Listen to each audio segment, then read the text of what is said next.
I've officially made it big. I am now hated on Twitter widely for my opinions, and at this point, all I need is a play button from YouTube, and I think I've made it as a creator. But I've hit all the other milestones. So based on this, I just want to clarify something from my last video. Love all the haters. I appreciate all the clicks and the views here. And it's really just that, honestly, I'm on y'all's side. As a 60 card player and a commander player myself, I do want better price structure. I do want better support, better promos, just better competitive events whatsoever, more of them across the world.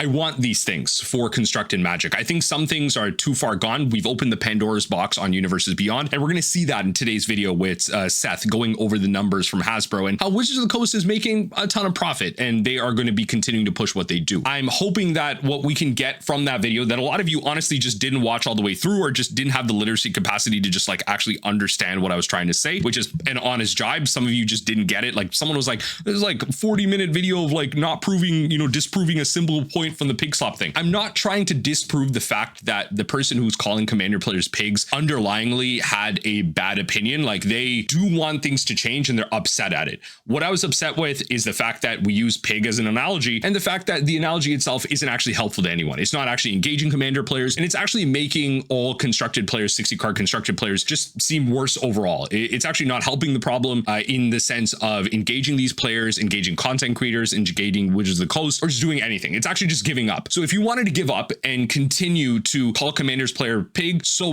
be it. I'm going to continue to play commander. Commander players are going to continue to have fun without you. But if you want to continue to try and enact change in some way, let's continue watching the video. Let's continue to engage with Magic in a critical light and talk to the people and make changes, as I outlined kind of later in the video close to the end, as to how we can go about making sure 60 card constructed doesn't die and we actually continue to get some supports. But anyway, love all the haters. See y'all at Legacy and Modern FNM, or I don't know, pig slop oink oink, whatever you want me to say. I'm a slop content creator. Let's make a react video. Why Magic is how it is in 2025 and why everything changed. I imagine this is probably based off a tweet that Saffron put off the other day where he was investigating some Hasbro numbers and how we kind of got to 7 sets a year and now everything is slop and whatever. But leave a like on the video. Let's see. Channel 5, I didn't even notice the Channel 5 news. I actually love it. All right, Seth. Take them away. Let's do it. Have you ever wondered why Magic in 2025 is how it is? I guess I should explain what I mean. By how it is, I mean an ever-increasing and seemingly endless amount of secret layer drops. I mean 7 standard sets next year, up from the normal 4. I mean more than half of sets being universes. In all fairness, the normal 4 is like long gone. I mean, the middle ground is probably like... so in the normal 4 era, you had 3 block sets, right? So you had 3 blocks, and we've seen from Mark Rosewater the talk about the popularity of like, especially the 3rd set, like really waning off. So I think 2 block sets were probably the best idea. And then you have 2 sets, 2 blocks per year that were like well connected, and that was your 4 per year. That was probably like the great middle ground, maybe even 5, because there was also talk about with 4 block sets how things really moved fast in the digital age, which like Magic Online and Magic Arena. And so it was really easy to like solve metagames kind of in the middle. So maybe 5 sets was actually the ideal. And this is beyond just like Universe Beyond. I'm talking about in universe 5 sets might have been like the perfect amount. So you get like 2 and 2 block sets, and then you get the one that connects you into the next year. You know what I mean? Like that's probably the best way to do it. But anyway, 4 it probably hasn't been the norm for a hot minute, but maybe that's how our minds have accepted the dystopia. Beyond, and many of them selling at increased prices. Basically, by 2025 Magic, I mean tons and tons of cards and products and sets sold at an ever-increasing price point. The answer to this, at its most base level, is perhaps unsurprising. And that's money. I recently fell down a bit of a rabbit hole of Hasbro, the parent company of Wizards of the Coast that makes Magic the Gathering, Hasbro's financials, and the results kind of blew my mind. And I'm convinced that they explain everything that Magic is today and everything that has happened in Magic over the past decade or so. Before jumping down this rabbit hole, gotta love shareholder profits. Also important, shareholder profits. I will also say, going into this video, if it goes into some deep financial knowledge, I mean, I am no financial expert, just putting that out there. So whatever comments I make, if I misspeak on any of these financials, or if there's any misinterpretation on set side, I imagine his comment section will be going through it. But if anyone out there has an opinion, please share it down below. Together, I should make it very clear that my goal today isn't to pass any sort of judgment on 2025 Magic. This isn't a video about whether Universes Beyond sets should exist, or how many sets should exist in standard, or how many secret layers or too many secret layers. My goal is to simply lay out why I think Magic is how it is in 2025 and how we got here using as much data as possible to back up my beliefs. Okay. Whether 2025 Magic is good or bad, better or worse, is really beyond the scope of this video. Plus, it really depends on you personally. It's probably better for some people and worse for others, but that's not what we're talking about today. Super quick, if you need some Magic cards, you can snag them from our sponsor Card Kingdom over at cardkingdom.com/mtggoldfish. So this all started the way any good internet rabbit hole starts, which is with a half-joking throwaway comment on Twitter. So there's a Twitter thread about the Dwight from The Office secret layer drop, where someone replied, well, what is Hasbro going bankrupt? And I said, half-joking, well, if you discount Magic, they pretty much are. After this, my buddy James, who I've debated Magic finance with for more than a decade now, chimed in and basically said, stop saying it, it's not true, Hasbro's not going broke without Wizards. So like any self-respecting person of the internet, I did the only was not what going did he broke. say? Saf, please stop pushing stuff like this. Hasbro's toy business is much weaker than it used to be, but they aren't even close to bankrupt. Even without WOTC, an Office drop this good will sell very well, likely on par with Monty Python. MTG is a game platform, not a singular vibe. Okay. Without Wizards. Okay. So like any self-respecting person of the internet, I did the only thing I could do, which is try to figure out if it was true or not. What does Hasbro's finances look like if you exclude Wizard? How dependent on Wizards of the Coast and Magic are Hasbro to stay in business?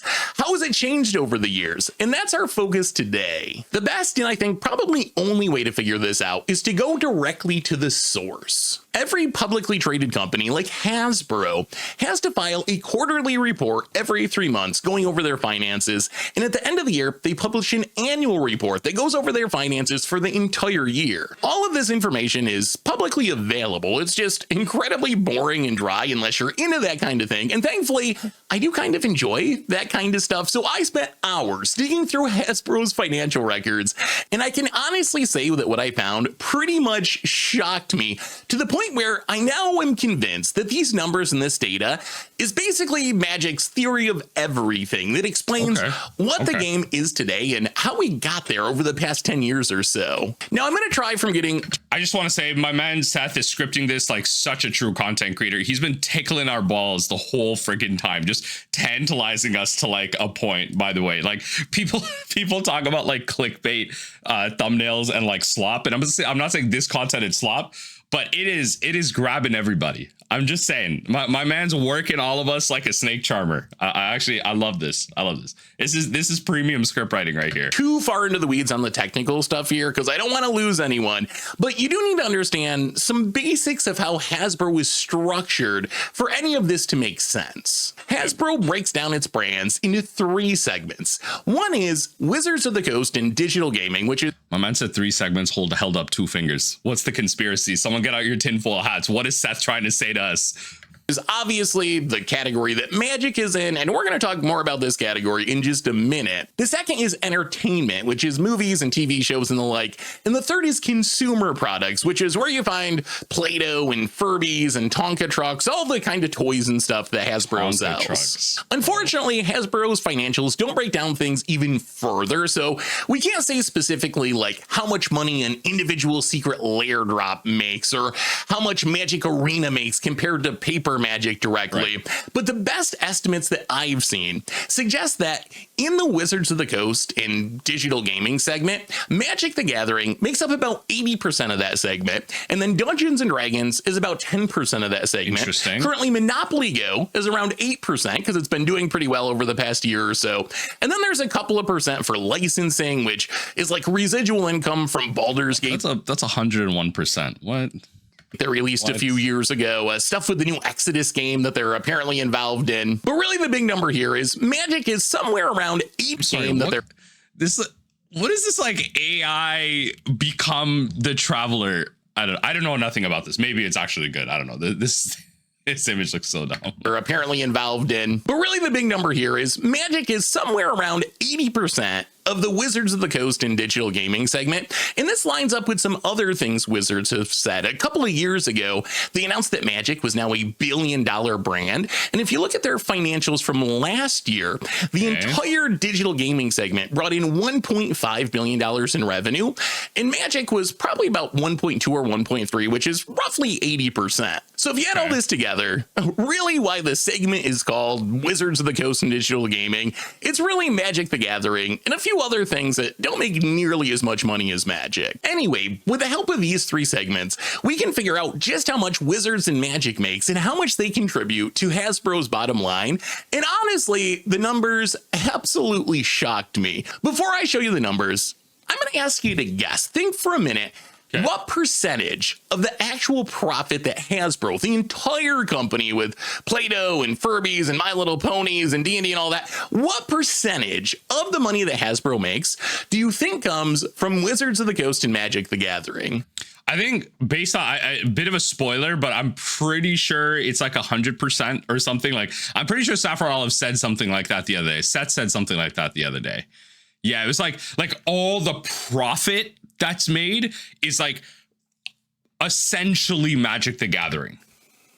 Let's start with the most recent quarter, which is Q2 of 2025. Okay. In that quarter, Hasbro's adjusted operating profits, which is how much money it actually made, was $247.1 million. Okay. Of this, Wizards of the Coast made $241.8 million. Oh my God. Consumer products made $1.2 million, and entertainment $10.1 million. Okay. If you actually add all this together, that means that in the latest quarter that Hasbro's reported their results for, Wizards of the Coast and Magic was 95% of the actual profit that went into Hasbro's pocket, and everything else was 5%. My initial reaction to this was it has to be an outlier. There's no way Magic and Wizards is 95% of Hasbro's earnings. I mean, does that count like Final Fantasy? I'm not sure about how this all gets like reported in. Hasbro themselves said that this quarter was influenced by Final Fantasy, a record-breaking release that made more money than any Magic set ever. So this is probably just a weird quarter, right? So I went back and looked at Q1 of 2025, the first 3 months of the year. This time Hasbro's total was $222.4 million, while Wizards made $230 million. And no, I didn't misspeak. That's not a typo. For the first 3 months of 2025, Wizards actually generated more than 100% of Hasbro's total profits because they're... Y'all be serious. It's y'all buying this damn product. And you know what? It's probably, you know, someone in the comment section is going to tell me, oh, it's the Commander players buying the Commander product. It's probably a good portion of that is probably that. It's definitely going to go out to set sales as well. People are opening more packs, pre-releases, all that stuff. Like, more product is moving. That's the thing. We can only speculate on the fact that it's Commander product.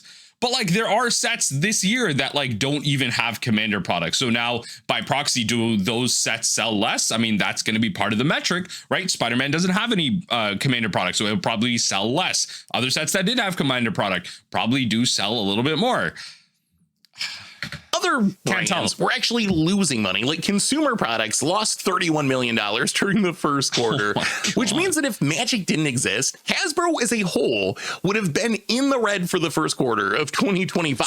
So what is that goon over there saying? Like, the guy that he goes back and forth with, what was his name? What is that goon saying? But I still couldn't believe that Hasbro, this 100-year-old company with some aged but pretty iconic properties, was that dependent on Magic the Gathering to stay afloat. So I went back and looked at the annual report for 2024, which is the most recent one available, which takes into account the entire year.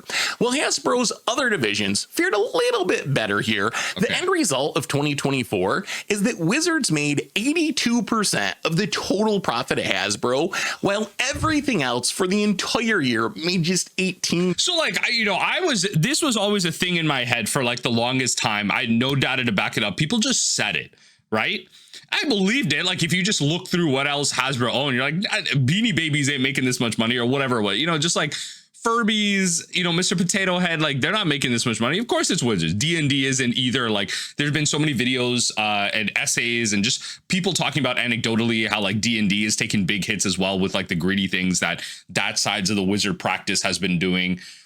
But like, yeah, of course, you know, Wizards is going to be making this much money, but like, yo, the numbers. The reason for this is margins. Well, Hasbro does generate revenue selling their other products, they simply don't make very much money off of them. For example, during the first quarter of the year, consumer products, the division that lost $31 million, actually generated $400 million in revenue.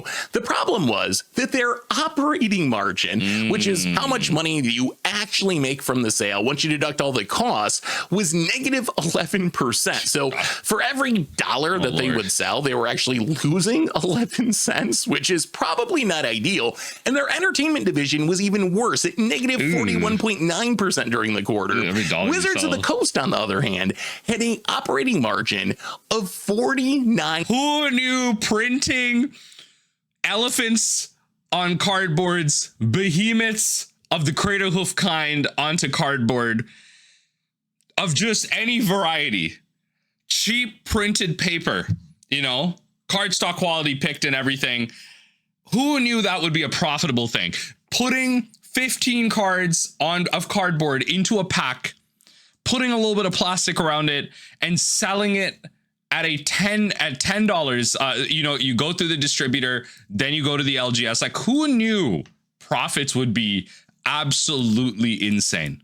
Who'd have thunk it? The business model, astronomically genius. 0.8%, which means for every dollar that we spend on Magic, 50 cents is going directly into Hasbro's pockets. For context, the average profit margin for companies across industries is something like 8.5%. So Magic is like 6 times more profitable than the typical thing that you would be selling. Even if we look at the full year results rather than the quarterly results, which can be more volatile, consumer products had a margin of 4.5% for the entire year of 2024, which was actually considered pretty good by Hasbro. Okay. Because the year before, they were negative 2.2%, which means consumer products for the entire year of 2023 lost 2.2 cents for every dollar that they sold. Entertainment division lost money, of course, because of their sale of E1, but Wizards for the entire year had a stunning 41.8% profit margin. And all of I can't wait till like this gets updated even further with like this quarter's earnings, this quarter's earnings, and next quarter, and then that would be like the year end at that point.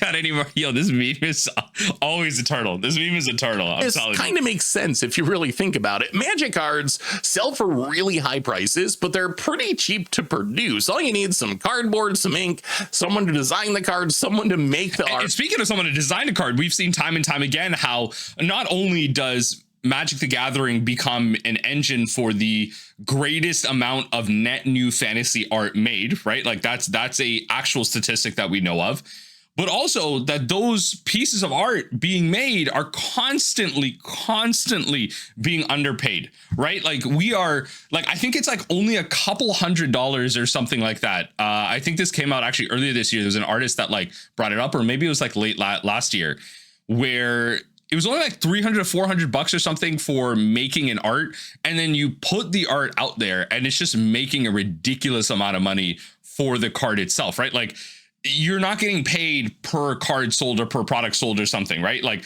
the Distraction Makers, Forrest Amell, made the artwork for Dockside Extortionists that many of you may not be aware of. And actually one of the Seedborn muses and stuff like that. He's not making money over fist for all the Docksides that were bought, sold, rebought, whatever it was off speculation, right? So it vastly, the profit margins on all of that, which makes selling Magic cards incredibly profitable. Yeah. So if we add all this together, the incentives become very clear. Most of Hasbro's products make very little money, and sometimes those products actually lose money to the point where everything they sell is actually taking money out of their pockets. Yo, I appreciate the Shutterstock photo. I appreciate the not paying for Shutterstock photo. other than putting it in, which is not where you want to be as a company. But Magic and Wizards, on the other hand, makes an absurd off the charts amount of money. Let's say you are Chris Cox, the CEO of Hasbro. Love this guy. And your job. What's not to love about this guy right here? One of the many faces on the of the Last Supper of consumerism, right? Like what? Or whatever. I don't know. The analogy is probably bad as hell. I'm just trying to outline how he is one of the definitely big figureheads of late stage capitalism. One of the few, maybe a smaller piece of the pie considering how rich people are in this world. But Chris Cox, what a guy. What a goober. What a goober. Is to make more money for your shareholders next quarter and next year. Should you double down on Play-Doh, maybe Furby, other consumer products where you might at best make a few pennies off of every dollar you sell? Or should you make more secret lair drops and magic cards where 50% of every sale goes right into your pocket? The answer seems pretty obvious to me. This, at least for me, explains the huge proliferation of magic products, the sets and the secret lair. Let's go back explains to that. Oh my god, like literally, like amount of sets, the amount of product in and of itself. Oh my god. 2013, roughly what, yeah, this is when I started playing Magic. Oh my god, what a time. What a time. Oh my god, it just gets like bigger and bigger. Oh my god. Yeah. Commander product, joke set. Oh my god. Huge insane proliferation of magic products. Look at the amount of the increase in the purple, right? So you got 2011 commander, 2 commander, 1 commander, 4 commander, and then it just blasted up. It just blasted up the amount of purple sets in the secret layers. Making more of them equals more profits for Hasbro, while making more of Hasbro's other products either loses Hasbro more money or in the best of times only makes them a little bit of profit. Basically, and I should make it clear, I'm not an accountant or a lawyer. I'm a Magic player who also kind of is interested in finance. But as far as I can tell, Wizards of the Coast is quite literally the only part of Hasbro that makes money. So not only does Magic need to carry itself, but it also needs to carry a bunch of fading products and bad decisions from the past as well. After looking at these numbers, I actually don't think it's unfair to say that without Magic, Hasbro is actually pretty close to being bankrupt. And that should tell you, remember, when you take vacation from your job, what will the shareholders do? You have to go back and you have to help the shareholders. What else are you going to do? Right? Like, we live and we work for the shareholders. We are helpers. We are the assistants. We are the pillars of the shareholder community. We need to be there for the shareholders. Think about them. Think about their families. They have families to feed too. What happens when they go away? That's not great. They need us. And we are an important piece of the cog in the machine. Over your head. So as we've seen so far, Wizards of the Coast and Magic the Gathering are really the only very profitable parts of Hasbro. So as a result, Hasbro's making an ever-increasing number of Magic products in an attempt to make more money and keep their flailing consumer products and entertainment divisions afloat. But this leads to another question. Is this normal? But also, like, if they just made slightly less money, the shareholders would be mad, but like, are they going to fire people and make less money then too? I don't understand. Like, Wizards, like, kind of just like has a pretty powerful position there, right? Like, don't they, like, in general, the company just like, yeah, so we're the only ones making money here. Yeah, we're going to make a little less. I don't know, just to give our employees some vacation time or something.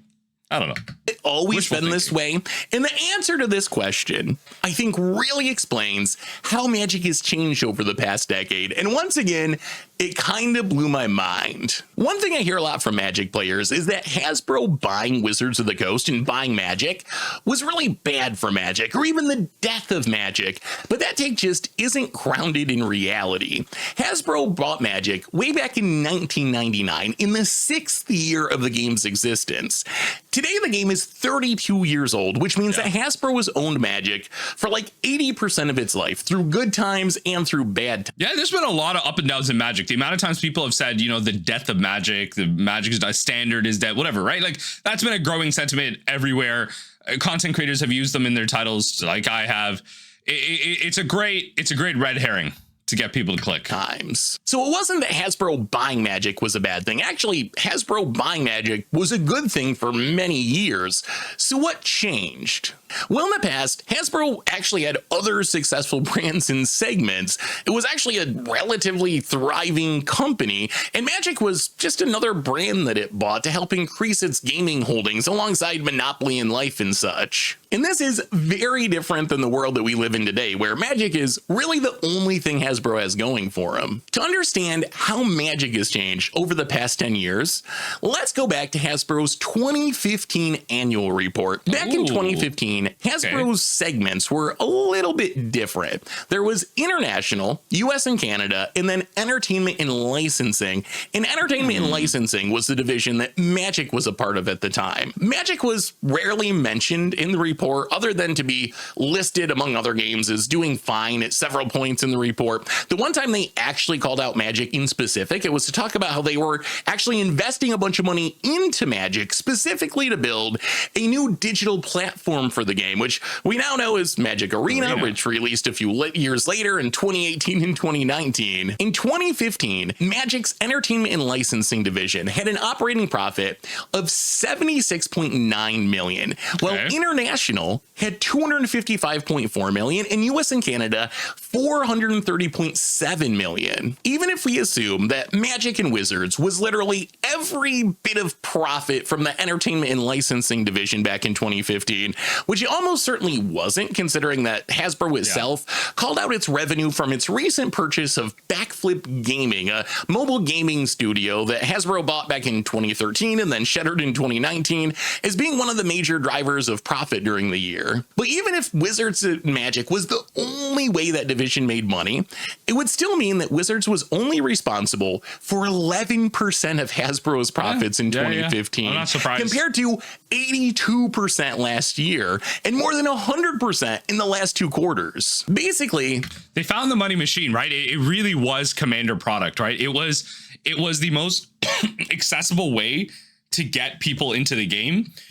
The big corporate greed that happened was that they didn't shove that profit back into the reinvestment into 1v1 60 card constructed, 75 constructed, however you want to think about it, because they eventually became the minority of players. Commander was so big and growing. We even saw, pullbacks likely in the investments around Magic Arena. I mean, we still don't have a spectator mode and everything. We got a friend list so long later. Just so many things in the platform fundamentally change. And even Magic Online saw some steps forward. I mean, we had Daybreak Games generally, and I would speak to Daybreak Games taking it over being a net positive to it. A lot of people would be very frustrated with the changes that they made and the dropping prices of like ticks or treasure chests, I should say, that, then became a lack of selling point. Like a lot of people used to actually make money grinding leagues on Magic Online and selling their treasure chests. That was like a legitimate income for some people. It kind of sounds like RuneScape mining or whatever, but whatever. That's a whole different discussion. There have been improvements made to the digital spheres things, but it really wasn't to the degree that we required. And I think time and time again, especially with recent changes that we're going to talk about kind of later as we go over the tweets, there has been a real lack of support, even in the pricing. As someone who's delved into the One Piece TCG for a little bit, maybe not in the super competitive level, but enough to where I went to locals and everything, and just saw that, the price support, the things that people were winning, individual cards, it wasn't even money, but individual cards were worth like thousands, if not tens of thousands of dollars, just due to rarity, the want for that card, the fact that they were so playable, right?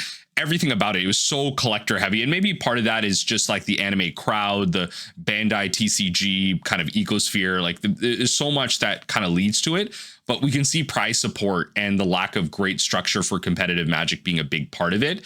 And part of it is just, there's so many formats to support. I'm going to be griping on the fact that Pioneer just isn't that supportive of a format, supported in general of a format. And so some things are going to be, missing in terms of how much you can spread yourself out. Right now, Standard's in a big push because of Universes Beyond. It's going to be going through Standard, so you want to push your marquee format, but then you also push the more popular ones too, like Modern. You push a little bit of Limited as well. So stuff like Pioneer can never really get its time in the light, and Pauper never will, I guess, at this point, outside of bigger events like Pauper Get In and events like Eternal Weekend.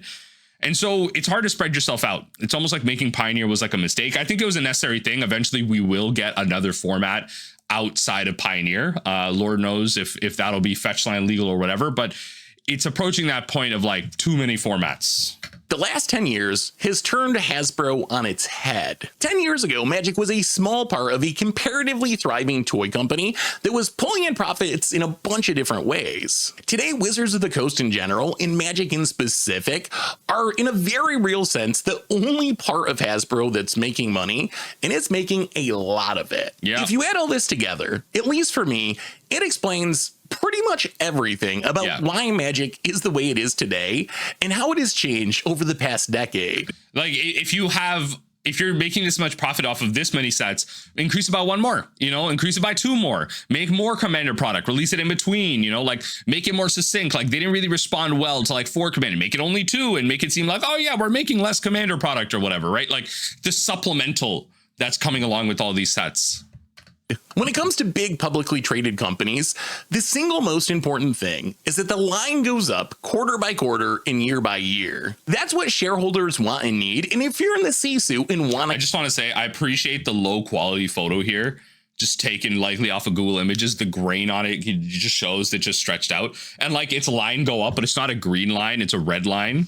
Much love, much appreciated. And year by year. That's what shareholders want and need. And if you're in the C-suite and want to keep your job, more than anything else, that is the one thing you have to make sure happens. In the past, Hasbro kept the line going up by selling Play-Doh to preschoolers, actually in 2015. And I think like that's like a very important thing to note, especially because there is change that can be made within the company level. The problem is that when you work in corporate, you can't do that. I think actually in many work structures, you can't do that. Like right now, especially with like the terrible job market and the state of the world, like what is the new, corporate buzzword that's going around the news cycles and video essays? I think it's job hugging. That's what a lot of people are doing right now to maintain their positions where they are. And they're not trying to rock the boat, ask for raises or whatever, because they're trying to just go through the economical times that we're in. And you can't really blame people for wanting to keep their jobs. Like there are passionate people at Wizards of the Coast. There are people that can enact change and make things happen and push back on maybe card designs, but they can't ultimately push back on making Hasbro a level of money, because even the top executives at Wizards of the Coast that answer to Hasbro, on it, like when the Wizards of the Coast executives want to meet or Hasbro wants to meet, then both of them are going to be definitely making time to meet with each other because of how they impact Hasbro's bottom line. And so that reporting, that earnings meeting, that quarterly talk, that weekly touch point, whatever it is, whatever corporate meetup is happening, those are going to be big conversations. And so you can imagine there's a lot of stress on the reporting department, on the revenue recognition angle, as well as the even just the auditing portion of it, because they want to make sure all the numbers are exactly where they need to be and the number continues to go up. And when that is the primary focus, you don't have a focus on making sure potentially that there is good working environments. And we don't have any evidence right now for like high level crunch. You can only imagine that something like that's happening. It may not be happening to maybe the Blizzard levels of way back when they got canceled and the CEO was pushed out and all that stuff. Like there may not be evidence for that, but we can imagine some of that is happening. And so you can't fault people for wanting to not lose their jobs. They just have to roll over and take it because they have families to feed as well. People are just trying to live. They're just trying to live. They're just trying to enjoy their hobbies. And unfortunately, working for shareholders, a decision made way back in the 1900s. I believe it was also to even just, I'm not going to pretend like I know the whole history of workers, but I think it was something to do with like Ford as well. And it was something to do with unions. But again, I'm pretty much very misinformed. This is just word from another mouth as well. Decisions made so long ago are having such long-term effects on us now.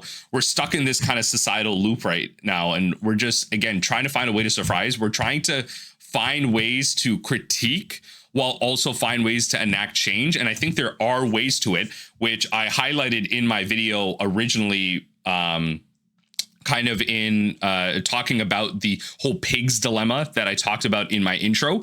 And a lot of that reasoning went over people's heads. Like they didn't understand the true point of like the video, and that's fine. I don't expect the average intelligence of like random watchers to be like that high. I think a lot of people that like comment on my video or just like have goodwill in general, willing to hear me out and still then debate me. Like I appreciate their intellect level. I think there's a lot of people in these comments that like they only watch like the first 5 minutes. That's as far as their TikTok attention span can go.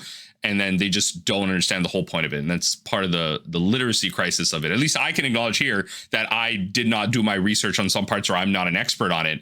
And the comments I'm making is kind of with that. Some people just speak facts and they're like, you know, people at Wizards can make the change. Look at this. Look at how much money they're making. They have a lot of control. Like, no, you've never worked in corporate or likely at a job at all. That like you can't enact any change like at all. I hope you understand. Even the more money you make, the higher up you are in the world. It feels like the less and less change you can actually make. At the end of the day, you are answering to someone richer than you. Even the billionaires are answering to people richer than them or as rich as them to keep their money. It's all like a terrible toxic cycle. Preschool was actually the biggest demographic. That's where Hasbro made their most money, and preschoolers are definitely not buying Magic cards, but they made money selling Play-Doh to preschoolers and Shout out to Peppa the Pig and Transformers and My Little Pony figurines, but in part due to changes around them, like people having less kids being more interested in iPads and traditional games and changing tastes, in part due to bad decisions on their part, with the biggest being buying Entertainment One for $4 billion in 2019, only to turn around and sell Entertainment One for just $500 million, an almost 90% decrease just 4 years later in 2023. Hasbro's other ventures have faded super hard in the past decade, as we've discussed with all this data. Now for Hasbro, Wizards and Magic are the only option to keep that line going up. And over the past few years, we've seen them double and triple dip on this strategy with more products, more sets, more secret layers, more cards, higher prices. I think this also explains the focus on universes beyond, which is not only more profitable than in-universe sets, at least when done well, like with Lord of the Rings and Final Fantasy, but is also Hasbro's best way to acquire new players, and new players are also needed to keep that line going up. Without a steady stream of new players coming into the game, Hasbro will sooner or later take all the disposable income from all of us existing players, and the line will stagnate. And the line stagnating is not acceptable. New players means new money, means, well, the line can keep going up. So if you want to know why Magic is what it is in 2025 and how the game has changed over the past decade, I believe this is the answer. It's all about money. It's all about that line going up. In the past, Magic was a small niche at Hasbro. It was profitable, but not a big focus at the company. Today, Wizards and Magic, in a very literal sense, are Hasbro. And as a result, they're quested not just with being profitable themselves, but also dragging along and subsidizing the corpses of many of Hasbro's dying properties. And because of this, it's pretty safe to assume that the future, at least for the short term, barring some seismic unpredictable shift, is going to look more or less the same. Magic's current job isn't to be the best game possible, it's to keep the Hasbro executives employed by keeping the line going up and keeping the shareholders happy by putting some money into their pockets. Hasbro simply doesn't have any other options, which means that Magic is going to be milked as hard as possible, as long as possible, because above all, that line must go up. Looking for even more Magic. That's that. Oh, no. Earn 3 times the admin points on groceries. Whole other video, but regardless, the line must go up. And then even, okay, let me just go back to that video. Have you ever wondered? Leave a comment on here for the sake of the algorithm. Absolute banger of a video. Gotta leave something. But I think, yes, we've all known this for a while. It's nice to have an MTG Goldfish video that we can all point to and use as like a source for this. But yes, it does seem like Hasbro is making a bunch of profit for Wizards of the Coast or from Wizards of the Coast, and because of them. And because of that, we see this tweet from Saffron Olive talking about, to me, anger from some players over Magic changes makes complete sense, even if those changes bring in new players. Just because new Weezer made the band bigger and brought in more fans doesn't make it suck any less if you only like old Weezer and can't stand new Weezer. Which is, again, a much better analogy from the pig example, by the way. Someone who actually has a level-headed take here. More than one reply coming. Sorry, but there's whatever artistic judgment people want to render. This isn't Magic, looks like crap, And that's going to land differently for people. No use arguing about it, not even University Beyond specifically. I thought Ice Age looked bad when it came out. He also then, Patrick continues to say, Ristic Study reposted, what makes me sad is there's no way anyone who works on Magic, designer or otherwise, would sign up for this release schedule if they cared about quality, balance, or cohesion. I know they care about those things, meaning the important decisions aren't in their hands anymore. Exactly what I was talking about. And this is kind of what I'm alluding to, and this thread actually goes over it well here. Just a dissonance that people have. Employees could do a lot of things besides throw their hands up and say, we can't do anything, this is all Hasbro. The amount of leeway WOTC employees get is effing ridiculous. They are neutral entities. They are at the heart of it. Have you ever worked for a big company before? My experience is that average employees have little power, and the choice is basically to do what you are told or look for a new job. Unless you are doing something straight up immoral, which making Magic cards is not, it's hard for me to tell people they should quit their job in this world. Yes, I've spent my entire career at a Fortune 500 company. Another, believe me, bro, trust me, bro. WOTC employees have plenty of power and they refuse to use it. They could collectively do a lot of things to hold Hasbro's feet to the fire, but they are more concerned about not rocking the boat for job security. Yes, because again, the state of the world is so bad right now, right? Like the price of rent, the price of food, like just being able to do anything, right, is so expensive. So yes, for job security, it's so important. The housing market right now, the job market in general is so bad, right? Like poverty is at an all-time high, and it just, the whole idea of like the middle class versus the upper class versus the lowest class, like the middle class apparently is just like a myth. Like there's so many talking points out there that this is just so tone deaf. I guess I don't begrudge people for keeping their jobs. You don't have to. You can't in the same breath talk about them as if they have no agency, proving the original point that WOTC employees get a ton of leave. What are we proving here? You're not proving anything. You're making a statement. You're making sideways statements and saying, oh, by the way, this no, it doesn't. What are you talking? What agency do they have? What can they do? Give me actual examples of what they can do. I guess in practical terms, what do you expect a designer or Wizards of the Coast to bring about insurance of quitting?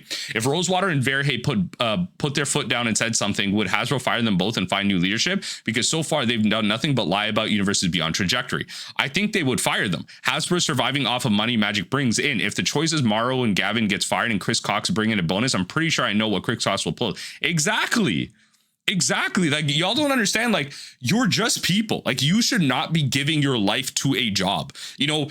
Like aspiring to work is like almost brain dead, right? Like aspiring to work under the current system is just like being okay with like what is modern day slavery, right? Like we are like, no one is getting, separate. Like, honestly, actually, arguably, people are getting separated from their families. People are being like backbreaking work. And I'm not trying to equate this to the necessarily one for one to the slavery that happened, especially in like North America, back in the late 1800s, early 1900s, even before that, and slavery that happened across the world. What I'm trying to do is say that we've come up with a modern version of that. There are similarities to what's going on over there. We're being separated from our families in our commutes. We are told to be there 15 minutes beforehand to be ready at 9, even though we're not being paid for those 15 minutes. So we already have like time theft involved, minimum wage versus what we should be getting paid, and the cost of living. And then, just being able to work from home versus not being work from home. And the whole idea about how money is tied into the lease of like all these like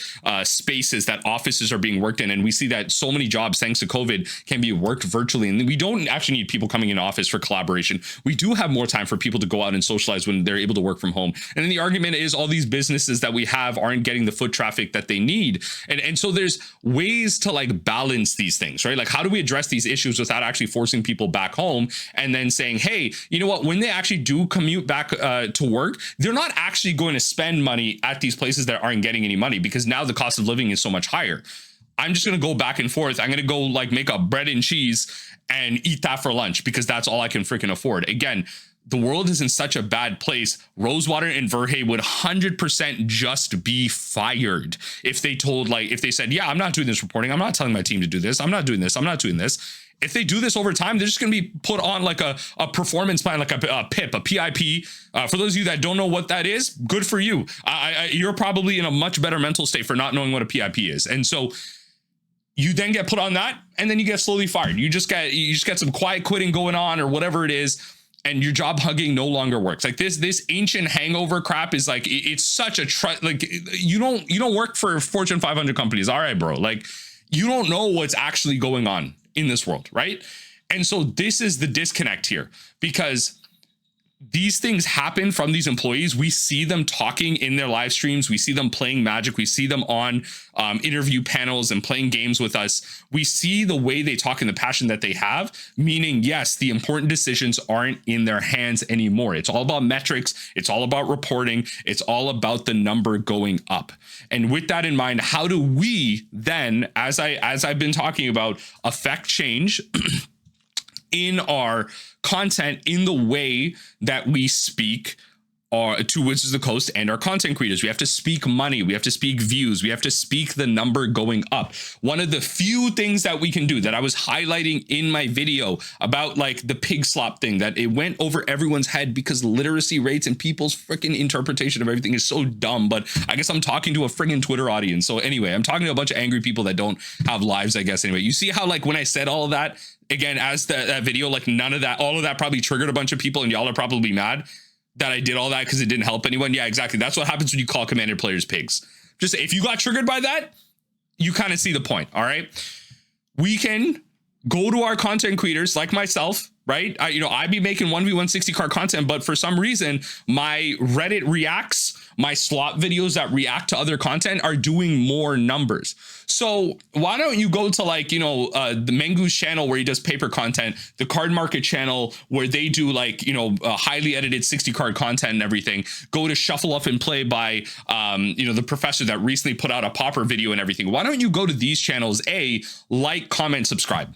Right? Why don't you do the basics there? Show those metrics that those videos can get more numbers than the Commander videos. You can do your part there. Secondly, those of you that are going to these bigger events that are going to maybe the GPs of the world, the Magic Cons of the world, the Spotlight series of the world. Why don't you then bring some friends along? Have more people sign up to them. Have more people play, because then we can show Wizards of the Coast that there are people that are willing to come to these events. And also, if that's maybe too far out of your wheelhouse, you are unable to afford that, maybe then loop that back and go to the content creators that go to these events, and then go watch their content in the sense of, I'm thinking about legacy content creators like, the Brian Cooks, the Bosch and Rolls of the world and whatever. Go like, comment, subscribe on their videos. They get plenty of views, but give them more. Show them that their videos can do better than Commander content, because Commander content right now on the YouTube sphere, on the content sphere, on TikTok, Reels, on YouTube itself, just shorts and long form, Commander content is doing the best. The slop content that you hate, the things that the pigs are enjoying, are doing better. It is selling more numbers. So what you can do as a consumer is then go engage with the other content that you like, but you guys don't want to do that because you don't want to put in the time to comment on these videos, engage with these videos, because you don't have the time, or, you don't have the money for it, or you don't have, whatever things holding you back. You think it's cringe to comment on videos or whatever. God forbid you want something and you put in the effort to get it. God forbid.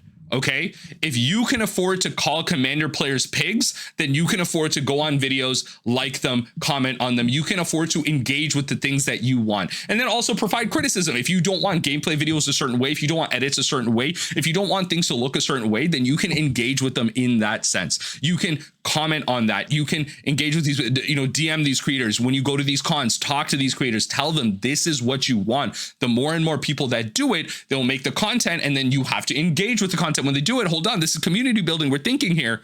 You have to engage with this. If you don't, you are as a 60 card player myself, and as a Commander player, as someone who's got a hat in both here, and let me tell you, I'd be invested. I bought into paper freaking Legacy, one of the least supported paper formats in the world. Right? It is so community led. It is so community driven, because there's passionate people on there that want to see this succeed. So take that passion, and when you are the minority there in this group of Commander players that honestly do want you to have fun, this is not an oppression thing. Commander players are there to enjoy the game of Magic the Gathering. A lot of them, not all of them, do actually want to enjoy other parts of competitive Magic as well. They just don't know that. So how do you get them to engage when you are at a Commander night analogous to maybe an FNM? Maybe you're lucky enough to be at a big store where both can happen at the same time. Show them how much fun you're having. Go out and engage in that format. Have fun, laugh, speak, talk. Like, show that there is fun happening on that side, and it's not just a bunch of sweaty nerds that smell bad with their butt cracks out. Okay, be the person that you want to see in the future. Okay, be that person. Come in, look well, groom yourself. you know, just be that model person in that space. And then also go ahead and engage with commander players.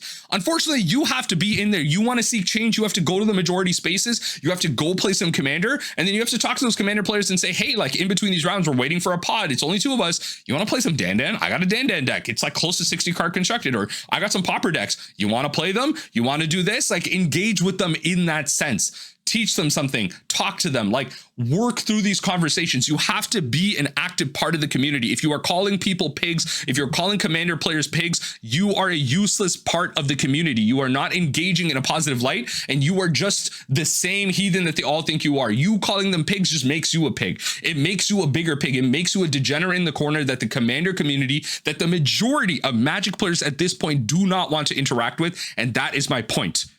There is a way we can engage with the community. There's still options that we have yet to exhaust before you completely leave Magic and go play Fab or whatever the hell game is, just has less players and less options, right? If you just want to go play competitive, I guess, go play Fab. That's not up to me, okay? If you want a social experience and competitive, Magic actually has all of it. There are criticisms for both, but Magic is the only TCG on the market that actually has it all. It has everything. It doesn't sell as much as maybe Pokemon. Doesn't matter. It has every way to play and it's making profits. Magic has everything you want. You just have to push for it. Stop calling commander players pigs. It just proves the point that you're useless. You are the pig yourself, and you are separating yourself even more. You are being the bad person the commander players think you are. You are then pushing them out of the game. You are taking away the option for new potential 60 card players. There are ways we can engage in this community and critique properly. I am one to push critique. We should be critical of Universes Beyond. We should be critical about the amount of sets coming out each year, and we should voice these opinions. But how we voice them is so important, and calling commander players pigs is problematic. Approaching this like Seth has, with a data-driven approach to start a conversation, the way Patrick Sullivan has, kind of talking about this from the perspective of Wizards of the Coast and how things are kind of out of their control. So how do we now take this as a talking point and approach this from a new angle? These are all people approaching this from a point to create a discussion and just kind of brainstorm ideas, approach things from a new angle. So do what you want. You can hate on me on Twitter. You can do whatever you want. You know I'm right. You know I'm right, and I'm going to move on. I'm going to be happy. I'm going to be lit. I'm going to go play. I'm going to go to my legacy FNM. I'm going to go play my modern FNM. I'm also going to go play Commander on other days. I'm going to be happy with and without y'all, like people calling me pigs. But y'all are going to be hateful. You're going to be angry. You're going to hate Magic the Gathering, and it's not going to be a good time for you. You are the only one suffering from this. Be better.